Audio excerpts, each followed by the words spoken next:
अमरावती पोलिसांच्या गुन्हे शाखेच्या पथकाने एका धक्कादायक हत्याकांडातील पसार आरोपीला अटक केली आहे।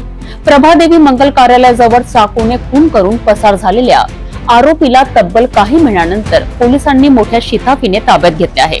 नक्की काय आहे संपूर्ण प्रकरण, पाहूया हा विशेष रिपोर्ट।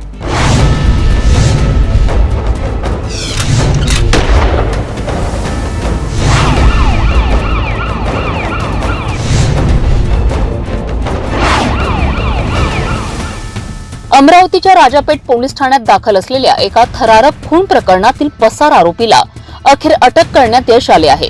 काय आहे हत्येचा संपूर्ण प्रकार जाणून घेऊया। राजापेठ हद्दीतील प्रभादेवी मंगल कार्यालयाजवळ एका महिलेच्या मुलाचा साक्षीगंध तोडल्याच्या वादातून आरोपीने चाकूने भोसकून हत्या केली होती।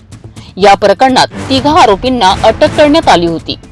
मात्र सातनगर येथे राहणारा 24 वर्षीय शेख अरशद शेख हनीफ हा मुख्य आरोपी पोलिसांना गोंगारा देऊन पसार झाला होता।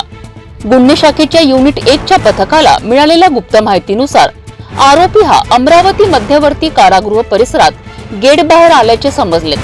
तातडीने पोलिसांनी सापळा रचत आरोपीला अटक करून राजापेठ पोलिसांच्या ताब्यात दिलेत।